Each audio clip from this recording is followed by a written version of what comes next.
we're over here at the chamber offices. They already started, huh? They couldn't wait. So here we are. Where?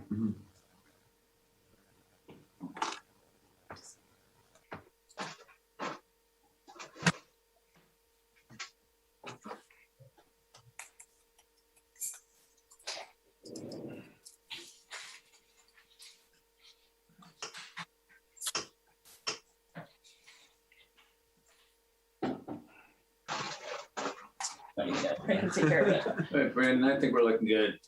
Want to get started? I should get it rolling. All right. Well, thanks everyone. Sorry for the glitch getting started, and hopefully some folks will roll in. This is the ad hoc committee for outdoor seating. Today's meeting is all about the survey results. Mr. Mayor, Councilmember Richards, we have a lot of data to go through.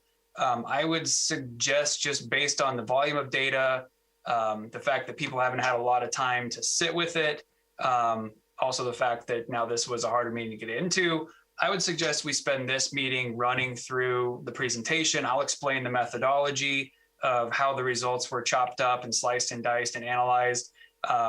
Take some comments and direction about other things we want to look at, but really this I would suggest, and it's your call, but I would suggest maybe this meeting we run through the data, then everyone can sit with it for a week or two, and we can convene another meeting in the short term so everyone can come back with some good insight. But I'll look to the two of you as the leaders of how you might want to approach this meeting. I think that's the way we'd like to do it, Brandon. There is a lot of data. I think it's over 50 pages of survey results here. I think it'd be ideal if you just kind of walk us through. We could stew on it over the next week or so, and then get back together and actually figure out what it is and what it's telling us is where we think we want to go. That'd be great. Okay, great. Then that's what we'll do. We do have a hard stop at 5. At 5 o'clock. Okay, well, we can go through it pretty quickly then if that's our goal for the day. I'll leave a little bit time at the end so we can have any clarifying questions. If anyone wants to clarify, how the data was put together or how the questions work, I think that would be good to focus on that rather than getting into, the pros and cons and the merits of outdoor seating in this meeting. That'd be for next time. But just so people feel armed with the knowledge and the ability to digest the data and sit with it. And we can talk at the end also between you, Mr. Mayor, and Councilmember Richards, when you will want to reconvene this group. So with that, if you're okay, I'll go ahead and just jump right into the presentation. Can I just add, it might be efficient for people, if they do have questions, to type them in.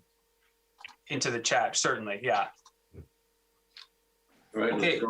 I'll jump right into it then. So let me share my screen here. And we'll go slideshow from the beginning. All right. Everybody see that okay? Full screen? Yep. Good. Okay, so as I mentioned, we're here to talk about the survey results. Just quickly, how the survey was conducted. For those that don't recall, it was online, also available in hard copy. It was active for 30 days. We had multiple outreach efforts to encourage participation. When all was said and done, we had 1,485 total responses, which actually included 2 people who wanted to submit via paper copy, which was great. As I promised, I went through with a fine-tooth comb and removed duplicates. There was actually 94 duplicates. I don't think it was anything nefarious in any sort of way, but the system did allow you to hit submit more than once. And so anytime I saw a duplicate email, we just kept the most recent one. So that took 94 out, which landed us with 1,391 adjusted total responses. So that's how many we got. So the way we're going to report the survey out today is the data was calculated in 2 ways. The first chart you're going to see for each question is based on specific respondent type. If you recall from the survey itself, you could tell us if you were local restaurateur and a resident, also resident only, non-resident. And so we're going to break it down by that so you can see how the numbers shook out. And then I consolidated that once I broke it down into that level. Then I sort of rolled it all up into a more digestible general respondent type. Think resident, non-resident, business owner, and other. So we'll look at those. Of course, because I have so much data and I've chopped it up so many ways now, we can do additional sorting if the ad hoc desires that after our next meeting. And I did convert the comments. We got a lot of just written comments. I converted them to a word cloud which illustrates some of the most frequently used words. We can show that at the end. But those aren't the most scientific tools. It's really just something to look at and see which words were the most used. But we do have all the comments, and we're continuing to go through those, so those may be useful into the future. So with that, I'll move on to the next slide. I see chats coming, and it's going to be hard for me to respond to them while I'm actually talking. So I'll look at those. I'll try to respond to those at the end as I can, because it's really just me running this show from here. So like I said, we're going to start with respondent type. This is the overall breakdown of who responded to our survey. You can see that it's a majority, over 50% was made up of part-time residents and full-time residents. We have non-residents, and then all the rest of the categories in there. I broke it down by percentage, so you can see. And then when we do the roll-up, you can see 53% of our respondents were residents, 14% were associated with a business, and 28% were non-residents. The other category is made up of people because you had the option of writing whatever you wanted. And if we couldn't assign that to a resident category, it fell into its own bucket of other, because it didn't neatly fit into one of these other ones. I'm going to mute you, Marnie. And so then the first question that gets into sort of the consistency, and I think I'm going to pause here for a second and just share some snapshots, high-level findings that are going to come out of this survey, so you can kind of keep an eye out for them as we go along. Like I mentioned, 53% of our respondents were residents. We had 3 types of seating configurations or outdoor seating configurations that the ad hoc committee came up with that they wanted to run through the survey. Surprisingly or not surprisingly, I don't know, depending on which side you fall on, but the outcome of the survey was that they're generally considered consistent with the character of the village, with the attached version that you see in front of you being considered the most consistent, and the bistro style, where it's just tables on the sidewalk, being the least consistent. And we'll go through and you'll see how those numbers flushed out. One of the other things that came out of the survey that was notable is that the general consensus was that all types of uses, wine tasting, typical restaurants, your bakeries, all the restaurant types and all wine tasting should be allowed to apply for a permit. Nobody was said to needing to be excluded. And then some of the biggest concerns, and we'll see this towards the end of the survey, that were raised had to do with parking, pedestrian flow, vehicle flow, and nuisance. So a lot of the things we've heard already were shown to bear out in the survey as well. So you'll see those as we go through, but those are some of the high level snapshot stuff that I wanted to share before we get too deep into this. I'm going to buzz through these pretty quick. Everyone's going to have access to this. I'm going to put it on the city website as well, so people can sit with the data on their own. But I just want to walk through it and kind of explain what we did. So that was the first one, the attached seating. You can see that it tips towards the very consistent side of the house on this one. Not consistent being on the far left-hand side of the screen, and very consistent being on the right-hand side. The way that these charts are laid out, so you can read them on your own time, is that each of the type of respondent is here in this column on the left-hand side. And you can see the number of people from that respondent category that felt it was either not consistent or ranging all the way up to very consistent. This allows for us to understand a little bit, if this was all one type of respondent type that felt it was very consistent, that would be kind of skewed. But you can see we have a pretty good spread of the type of respondent thinking that it was very consistent. So that's the type of data. The reason that I took some time to break this down so deeply it's not something that the Google form does for us, is because I think it's really important for us to look at not only what these scores came out to, whether people thought it was consistent or not consistent, but how these different categories broke down based on the respondent type, which is why we set it up the way we did. So we can understand that it's not just residents thinking one thing, and it's not just business owners thinking one thing, but it's gives you a snapshot of how each little category broke down. So this is the high level one. You can really dig into some numbers and geek out on that. And then the counter to this, and you'll find this on each one, is that then they're sort of like conglomerated into a larger category type. So we have resident, other, non-resident, and business. And so this is going to be consistent throughout the whole survey results. This is the way I formatted it, so you can have some consistency throughout the whole thing. You can see here residents in green, other in yellow, non-resident in red, and business in blue.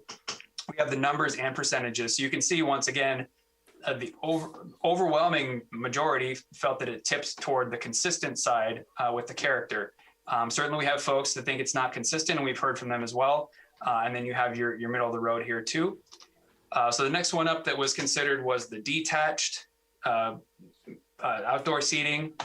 Similar sort of skew towards the consistent. It's a little bit less than the attached. And you can see the same numbers break down here as well. 46% said yes. It skews again towards very consistent. The last type that we looked at in question 2 was the bistro style, just tables in the sidewalk, can be taken in and out. Again, skews towards consistent, but of the 3, this was the least consistent. It had the lowest score because when you look at the percentages, you're at 39%. Thought it was very consistent versus when you go back to attached, which was 47%. So as you're sitting with these numbers and you have the packet, you can kind of toggle back and forth and see how they relate to each other. So those are the 3 different types that we ran through this model.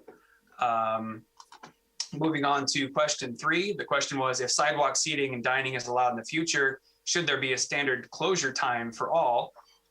We had some of these questions that really were almost straight down the middle, 50-50, and this one's no exception. And again, the reason that I wanted to make sure that we had the different respondent types is so that you could see side by side that it wasn't skewed. One type of respondent said yes, and one type of respondent said no. It's pretty clear from this breakdown that you have, take example, the non-residents or full-time residents down here in green, they're pretty evenly distributed, which was very interesting to see that bear out in this. And so then we'll move on to the more condensed version. You can see that here as well. It's pretty even between the 2. Should there be a standard closure time? So these are the kind of conversations then with this information in mind, the ad hoc committee and ultimately the city council will need to dive in a little bit deeper and have to really talk about the pros and cons because there's no clear outcome in this one from the public's perspective. Annual fee, this is, if sidewalk seating is allowed, should the city charge some form of annual fee? I think this is a pretty clear yes in the opinion of the public. We've heard conversation about that with respect to, public property and getting a benefit for private use. This one wasn't very surprising, I don't think. So again, you can see how this bears out with the different types. And then when we conglomerate them into the 4 simple categories, once again, you can see side by side. One thing interesting to note here, so you've got your resident categories here on top. You can see that's pretty heavy over here. The other weighs out heavier. The non-resident weighs out heavier, but the businesses were basically even, split 50-50 down on that one for an annual fee. Business frontage, this question was, should a business be limited to the area just in front of their establishment, basically the store frontage? This one seems to be a pretty clear yes, limited to their establishment only. Again, we go to the condensed version and you can see how this shakes out. Every category is in the yes majority at least. Specialty restaurants, if sidewalk seating and dining is allowed in the future, should specialty restaurants like coffee shops and bakeries, ice cream shops be allowed to have a permit? This was a conversation about how far down the road or how broadly should this outdoor dining possibly go in the future. And once again, we see a pretty overwhelming consensus that yes, it shouldn't be exclusively just for restaurants or just for wine tasting. It should be allowed for our specialty restaurants as well. And then the condensed version here, so you can kind of see how that shakes out. On to wine tasting shops, the same question was asked for wine tasting shops. Should wine tasting rooms be allowed to apply for a permit? Once again, you can see it's a yes. It's not as resounding of a yes as the specialty shops, but it's still a very clear yes. The wine tasting shops should be allowed to apply for some sort of permanent outdoor seating. And you can see the breakdown. I think at this point, it's just important as a reminder, all of these questions are the same questions that everyone saw. We took these through multiple ad hoc meetings. We beat them up several times and got to a point where everyone felt pretty good about the content of them. So these are the same questions that we worked on at the ad hoc committee. And so I just want to make sure that that's out there. We didn't change anything, obviously, going into this survey. There was a lot of effort and thought put into these questions and what we're trying to get at. The next one is existing space. This got to the fact that there's several establishments in town that have already private outdoor space. And so the question was, should businesses with this existing outdoor space be allowed to apply for a permit, essentially increasing their outdoor presence? And once again, we have a yes on this one. You can see that the split is pretty consistent. There isn't one group here that felt it was 50-50 or on the no side. It's pretty heavy over here on the yes side. Once again, the percentages here at the top, so you can see how they actually laid out. Moving on to parking. On a scale of 1 to 5, how concerned are you about the loss of parking in the downtown area? And if you recall, I mentioned earlier on in the presentation that one of the heavier concern areas, and this will show out in question 10 as well, has to do with parking, because in order to pull off some sort of permanent outdoor seating program, there's likely going to need to be some sort of loss of parking with bump outs, sidewalks, and things like that. So as we all know, parking is a premium here in the village. And so there is a legitimate concern. You can see how that breaks out. And when we pull to the more condensed versions, you can see residents here with the largest concern, but it crosses all boundaries. Everyone's extremely concerned about this. It's the highest concern level for all 4 of our individual categories: businesses, non-residents, other, and residents alike. Everyone recognizes that this is possibly one of the largest challenges with an outdoor seating program. This moves us on to question 10, which, if you recall from the survey, was a multifaceted question. It asked the question, if sidewalk seating and dining is allowed in the future, how do you think the program would impact certain areas in the village? And I think we had 13 different areas, impact areas, that we all came up with. So we're going to run through each of those impact areas. I've treated them just like the rest of the survey questions. So it's going to be broken down first by respondent type, and then we'll go to the more condensed version. So as we're looking at these, all the way on the left, if you see bars high on the left, that's negative. In the center part is neutral, and on the right-hand side is a positive impact. So these questions all deal with impact. Whether it's a negative impact or a positive impact, it's still an impact. So that's what we're trying to get out of these ones, is do people think that the outdoor seating program would impact these areas negatively or positively? So the first one we looked at was the design and aesthetics of the village. Think about village character. So you can see we have our highest bar here, positive. So many people felt that there would be a positive impact. The next highest bar is negative. So you have a bit of a split there. After you take out the 2 highest, then it tends to skew a little bit towards the neutral to positive range. So that's the way I would suggest looking at some of these, is if you kind of zoom your eyes back and look at where the weight is, because you can see we have this one way up here. More people thought it was positive, and then this one here is the next highest. But then you start to see where the rest is sort of like the middle road. The average is over here now. So it seems to me, in reading these statistics, that it is skewing positive, that people think that it would have a positive impact on the design and aesthetics of the village, or again, village character. So that was 10A. The next question was parking, impact area. If this is allowed in the future, how would it impact parking in the city? And like I said before, and we've already seen once before, this skews very negatively. This is not a surprise. It's skewed down here, the highest column, and all of the subsequent higher columns after that are all on the negative side. So this seems to be bearing out that people feel it have a negative impact on parking. So then the question becomes, for the ad hoc committee and the city council, knowing that this is potentially a negative impact, do the positives outweigh the negatives? So then we go to the more condensed version. You can see with the percentages how that all shakes out right there. 10C relates to public safety. Would it be a negative impact or a positive impact on public safety? This one was interesting. We ended basically right in the middle. People maybe weren't sure, didn't know how to feel about that, or truly thought that it just wouldn't be an impact. But our second highest impact was down here towards the negative side. You can see that here also as well. This one's a tough one because it's really split. So we'll just have to look at that data as we go forward. The next one, and I think maybe if you're not muted, if you're on this call and you haven't muted yourself, please mute yourself either on the computer or by hitting *6 on your phone. So the next one is impact area with respect to pedestrian flow. This, as I mentioned before in my sort of preamble, this is one of the areas we also found that people are concerned about a real impact. And you can see, once again, our scale is weighted down here towards the negative impact side. Obviously, there's going to be sidewalk space that's impacted. If we're bumping out the sidewalks, there's still going to be a change in flow. And the majority felt that that may be a negative impact. So it's something that if this moves forward, we'll want to make sure that we're really cognizant of how we handle pedestrian flow on the streets and try to mitigate any potential impacts that might come from a program like this, if the city council decides to move forward with something like this. 10E has to do with vehicle flow. Once again, you can see this is skewing towards the negative side. That's sort of the theme with all but one of the potential negative impacts of this, is that it skews towards things like parking and flow of people and traffic, because you're essentially putting something new in the downtown corridor. So that's, one of the biggest concerns that we saw over and over again, both in the comments and as it plays out here in the questions themselves.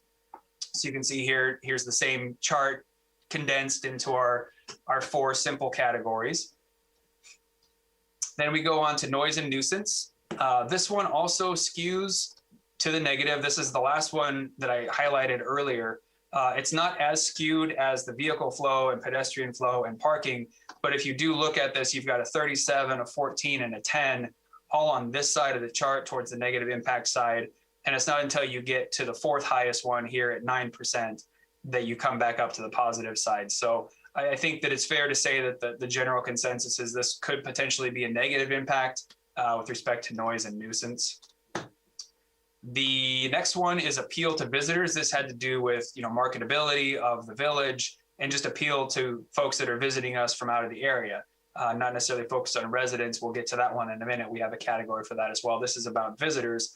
And as you might expect, this one's skewing towards the positive end of the spectrum.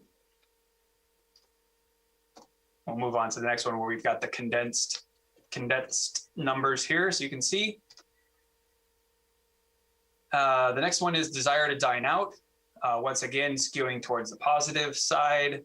This is if this program was implemented, how would it impact people's desire to dine out in the city? This doesn't speak to whether it's visitors from out of the area or in the area. This is just the people that choose to dine out in the downtown area. And it was generally consensus that positive impact was where we're at on this one. So you can see, once again, consolidated numbers there. On impact areas, retail shopping experience. This was for the retail businesses.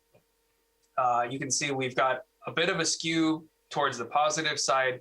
There is real concern down here, though. This one's ticking higher than most, that there's a potential negative impact for a retail shopping experience. And we have heard that from some of our retailers throughout the various ad hoc committee meetings. So you can see how that plays out. Restaurant and dining experience, as you might assume, since it's all about restaurants and dining, it skews towards the positive side. As we do our consolidated numbers here, you can see where that all flushes out. Not a surprise that most of our businesses ended up here, and non-residents as well. Wine tasting experience, again, trying to, when the ad hoc committee was crafting these questions, really trying to think about all the areas of the village that would be impacted and has an equal shareholder portion of this program if it were to go forward, including wine tasting rooms in this wine tasting shops was important. So the impact for wine tasting shops, again, is skewing towards the positive side. However, there's some weight down here at the bottom end towards the negative side. So you can see how all this shakes out. Most of the negative down here on this side is coming from the residential side. You can see how that all comes out. Again, that's the benefit of breaking it out, not only in the user, like individual specifics here, so you can see each one, but then when we do this consolidated number, you can kind of see which of the basic categories the respondents were falling into. Residential experience. So now we're getting to the residences. This one's pretty split. As we saw throughout the survey, there is a pretty even split among residents of the village. You can see on the high end, we've got 17% on the low end. We've got 15%, which is, pretty even. Neutral, obviously that's right in the middle here. So it's kind of a Switzerland of things. So these are almost a wash in a way. But even in the in-betweens here, they're pretty balanced, maybe skewing slightly towards positive. But that has to do with the residential experience. And then the last one is economic equity. This was something that the ad hoc committee put in to think about if we're creating these new additional spaces for customers to draw them, is it somehow tipping the scales of economic equity? Some people like to use the term economic development, but we chose economic equity. Is it tipping the scales one way or the other for those that maybe have the outdoor seating and those that don't? For the most part, it looks like people felt that it was still a positive impact on economic equity. I can only assume that perhaps that's because if these are a draw for people to come, they'll be down in the downtown core and they'll visit other businesses. I don't know. We're just going off of numbers of what people thought, but that's one conclusion you could come to when you're analyzing this data. So that gets us through all of the questions except for the additional comments. So like I said, we have a lot of comments. Some of them were very long and wonderful, and we really appreciated the time that everyone took to write them. And we're still kind of going through those to suss out if there's anything that we can share with the ad hoc committee and the city council. But there were so many, we decided to do a word cloud, which, like I said, isn't the most scientific. It's not nearly as scientific as the numbers that we have. But what this does is essentially a program that looks for keywords in everybody's comments. And the bigger the word on the screen, the more times it showed up. So you can see we've got things like space and noise and design and walk and safety and wine and traffic. And so when you look at this, you start to see, where people were focusing their comments on. And it does align with some of the things that we saw in the numbers, things like traffic and safety and noise and nuisance, along with, liking it and having seating and extra space and love and great. So it's interesting when you do these word clouds, even though they're not really a scientific thing, it does oftentimes line up with the scientific numbers that you have from the actual survey. So this seems to bear fruit. Like I said, we'll continue to look through the comments themselves and try to suss out any that may have some good feedback on how we can continue forward to have this conversation with the ad hoc and the city council. So with that, I'm going to take 1 second before I turn it back over to the ad hoc committee, because I said I would, to just run through the comments that we received, and I'll try to answer them as best I can. We have one that says, "Hi, Jack." I'm not Jack, so I can't respond to that one, but hopefully Jack got his hello. One question is, approximately what percentage of possible responses does this represent per category, e.g. 10% of residents responded? What percentage of possible responses does this represent per category? We didn't do that number, but that is an interesting question. We can look into that, because we know we can find out how many residents there are in the village and see, what our response rate was. Yeah, I will say just anecdotally, when the city did the survey for the Forest Theater, they got just around 500 responses, and we got just around 1,400 with this one. So it was a very actively participated survey. But I'll see if there's something we can do to add a little bit of clarity. That's a good suggestion. Can you advise who compiled the survey results? The survey results were compiled by the Google form. So the Google form collected all of the data, and then it got put into an Excel sheet. So it just got all put into an Excel sheet. And then I'm the one that compiled the survey results with help from one of my planners. We really just went through Excel. I've worked a lot in Excel, and so has one of our planners. And so we went through and sliced and diced all the data. Google spits it out for you in a really manageable way from a spreadsheet. It's a gigantic Excel spreadsheet with all kinds of categories that you can filter and sort if you know how to use Excel. So it was all done in-house by city staff. Majority of respondents were not concerned about parking spot loss, but majority thought there'd be a negative impact on parking. Looks like just a comment. Neutral is not a negative, neutral equals 0. That's correct. If I said something along the lines that alluded to neutral being a 0, I apologize. Neutral does sort of wash everything out, but when it's combined with weight on one side, that's where the scale was starting to slide. So if I implied that neutral was anything other than in the middle, I apologize for that. Not sure respondents had the same idea of what economic equity might mean. So that makes me question how useful that particular data is. May need additional drill down. I think that's a fair point. And I remember specifically the ad hoc committee saying that we were trying to get to something that at least spoke to fairness with parklets or permanent outdoor seating. So I think that's a fair point. And maybe we take that one with a grain of salt, or we try to, if we do another round of surveys or if we have public comment, we try to drill down into that one a little bit more. Jack Galante says, hi all, hi Jack. What was the general geographic reach of non-residents category, or was this in the data? That was not in the data. So you had to be a resident of the village in this zip code in order to be considered a resident. Everyone else was a non-resident. So the survey was not constructed in a way to, and this was done intentionally because we didn't want to scare people off from taking the survey with asking for too much personal information. So we didn't ask for home addresses. We didn't ask for zip codes. We just required email address. And so that way we could track whether or not there were duplicates. But we talked about this at, I think, the very last ad hoc committee when we were preparing the survey. We just have to trust that people are going to be honest with the survey. I think the mayor rightly put it that you can game a survey one way or the other. Or not. So we just have to trust that the results are honest and that people put down what they truly are with respect to their respondent type. So that's all the chat messages. Hopefully I was able to answer everyone's question. I will stop my share and turn it back over to the mayor and council member Richards to see if you have any clarifying questions with the survey in the 20 minutes we have left, 19 minutes.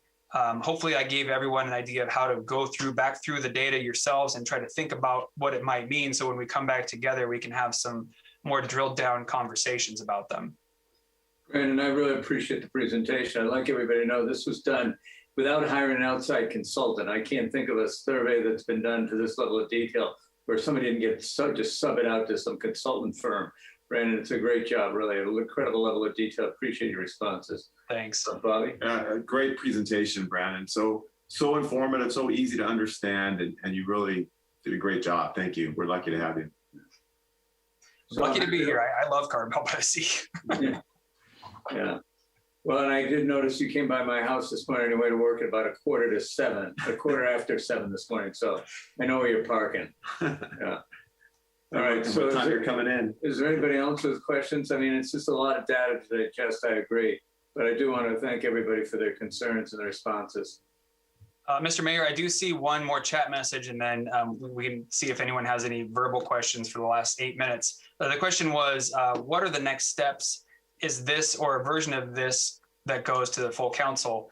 Mr. Mayor, if I could just maybe start that, and then you and Councilmember Richards, I think, take it from there. But my understanding is the next steps, one, is that everyone's going to sit with this data for a little bit, and then we'll reconvene if we can find a time maybe here before we adjourn on a day in the next week or two. We'll reconvene, have a conversation, take direction from the ad hoc, and either cut and slice the data more, come back with some more information, or yes, take it on to the city council next with some sort of recommendation from the ad hoc committee on where we want to go with this. But, Mr. Mayor, Councilmember Richards, you lead the show here. So that's just my understanding of what's next. So Bobby has generously and perhaps foolishly offered to delay his departure for his holiday and maybe reconvene next week sometime. I'd be in favor of that. Bobby, I really don't want to put you out like that. No, when I ran for office, I knew that this was going to be the biggest thing that hit Carmel during my tenure. And so I'll definitely postpone the vacation to stay for next week. If we can all get together and really have an open discussion after everybody has a chance to. And I would hope that would come out of this that we would have consensus to either not or forward it on to the council for recommendation to the planning commission, and then let the planning commission drill down and do it in the dirty work, which is what the general said. I think we had pretty much common decisions or common discussions or concerns about the process should be going to the planning commission. We just wanted to get some definition on what it was we were going to be referring to, and I think this is very helpful. So I think that could be the discussion we have next week. I don't have my calendar in front of me, but Bobby, we could marry up the calendars and figure out what we want to do. And I hope the group the people that are involved in this would like to, be available next week sometime to have a little bit more open forum where we're talking more openly. Mr. Mayor, Councilmember Richards, do you want to get back to me with a date that works for you? And I can blast it out via constant contact and to everybody who's on our mailing list so they know. That'd be excellent. Perfect. Okay. All righty. We have 6 minutes left. And counting. Hey, everybody. This is Jack Lonte. I think I unmuted. Can you hear me? Yep. Hey, everybody. Good presentation, Brendan. Really nicely done and all that. I'm just wondering, is with the survey and I know I'd written some things on this. The survey had outlined a few different ideas for outdoor seating. Now, and I want to know, when we're moving forward and looking at this as a viable alternative, are those the only alternatives that will be looked at, or are there some other a little more comprehensive alternatives that might be explored?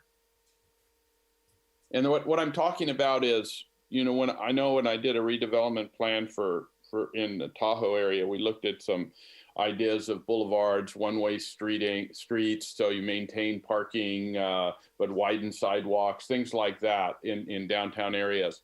And I didn't know if any of that, I know it's a more costly, well, it could be more costly, it's not necessarily idea, but has anything like that been looked at or examined as we go forward? Well, I would say, Jack, I don't think we've gone down to that level of specificity yet. That's kind of a more general issue about around town redevelopment plans, standards, design guidelines, those kind of things, which there does seem to be some support on council to go ahead and have a more global discussion about general zoning changes and circulation elements and all those kind of things. That's a pretty big workload.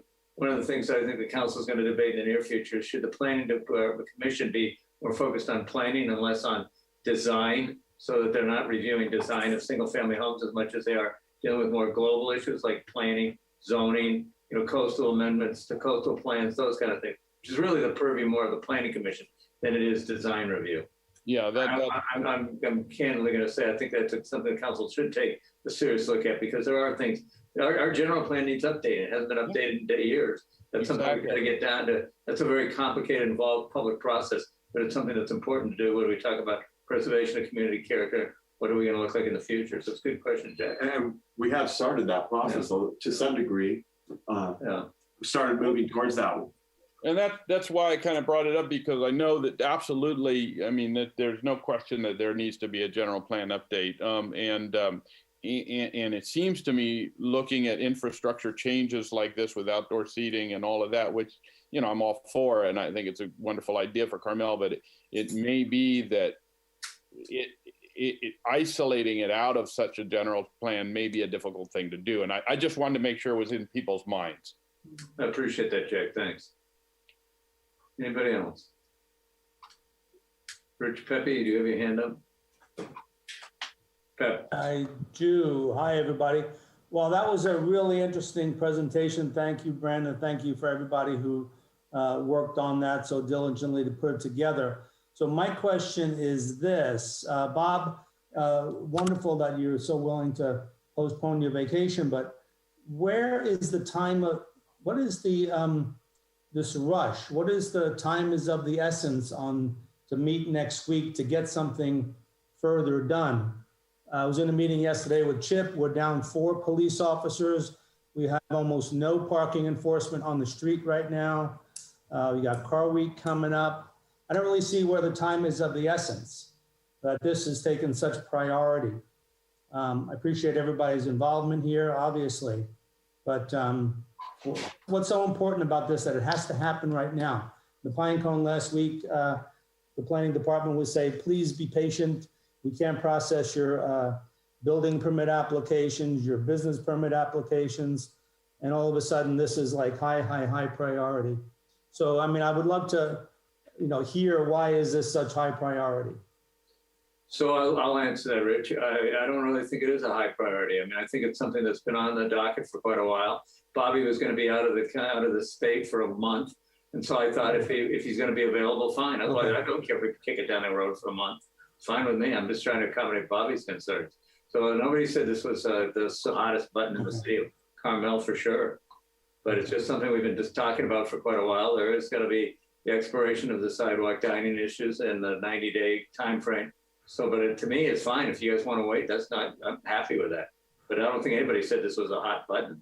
Yeah, I think I probably made it a hot button just because I want to give so much credo to Brandon for all this hard work. I don't want him to for a second think that we don't appreciate it. Yeah. Okay. All right, thank you. So that said, I mean, why don't we get heads north, south, east, or west if you want to go ahead and have a meeting next week? Like I said, I really don't care. I mean, if I did well, I'd like to go ahead and the information's fresh in everybody's head, fine with me, but I don't care. So can we get a thumbs up or thumbs down in doing this next week, or do you want to wait till Bobby gets back?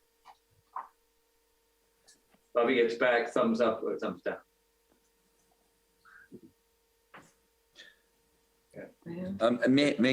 Excuse me, everybody, may I say something? Yep. Hi, everybody. Thank you so much. Brandon, thank you so much for the presentation. Great job, by the way. We can tell how much hard work you put into it to appear in this smooth way. I think the permanent, what we're talking about, the permanent outdoor dining, it could do it a little bit. I mean, we can see that. What I think the emergency is right now, we have the 90 days of removing our temporary parklets, but in the meantime, we can see now what's happening with Delta and the surge and, the mask mandates. And you've been a great support to us all the year and a half. I want to see if we can also discuss this. And I think that would be an urgent thing to discuss to see what we can do about the 90-day. Because we're really scared of 2 months, 3 months down the road, especially and getting into the winter time. So we understand when it's cold, I mean, this virus become more viral. So that we hit another wave and now we need to rebuild again if we shut down indoor. So that's something, I would appreciate if we can consider and make it a priority. Thank you so much. So Bashar, I understand the concerns of that, but that is outside the parameters of this ad hoc group. But yeah. Something you're right. We should have a discussion about if we wanted to use this vehicle for that. I'm not opposed to that. I mean, obviously I've been getting some pressure from you guys in the restaurant world saying, okay, what's the deal? We've lost our emergency powers, so we cannot go ahead and just say we're going to go ahead and extend this capriciously. My thought is if the variant does show up and all of a sudden the health director says, oh my gosh, you're going to go ahead and be able to be back where you were before, then we'll have more discretionary powers. But right now, for us to just say all of a sudden we're going to do this, I don't think we have the authority we had before. But I'm not willing to have a public discussion about it. So, but that's up to Bobby if you want to be part of that, or if you want to just let me get beat up. No, well, I don't think this is the venue to talk about that. This is the ad hoc committee for just one specific thing. So this just isn't the venue.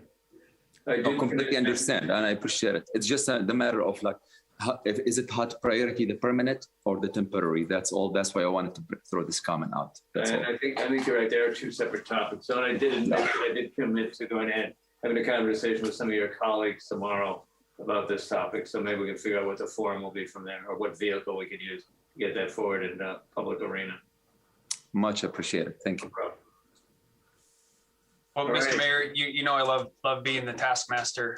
Do you feel like you got a consensus whether you'd like to try to convene next week or wait until Councilmember Richards gets back? I'm hearing wait. Okay. Yeah. That'll give everyone plenty of time to look through the cornucopia of numbers that I've just dropped in everyone's laps. So that'll be good. All right. And feel free, anyone on this call, obviously you know how to get a hold of me. Either by phone or email. As you're looking through the numbers, if you have a question about something, how we got to it, if it'll help you understand it better, please reach out. That's why I'm here. That's why any of us are here, is to help the public out. So I mean that sincerely. I want everyone to have a fair shake at understanding this and how we did it and why we did it. And that when we all get back together in a month, we can have a really productive conversation. So it'll be helpful. I'm happy to give my time for that. So please reach out if I can help you in any way. I appreciate it, Brandon. Thanks a Thank lot. Okay, guys, thank you for your participation. Thank you for your concerns, and thanks for the discussions. I really appreciate it. Take care. Thank you, Mr. Bye, everybody. Mayor. Bye. See you.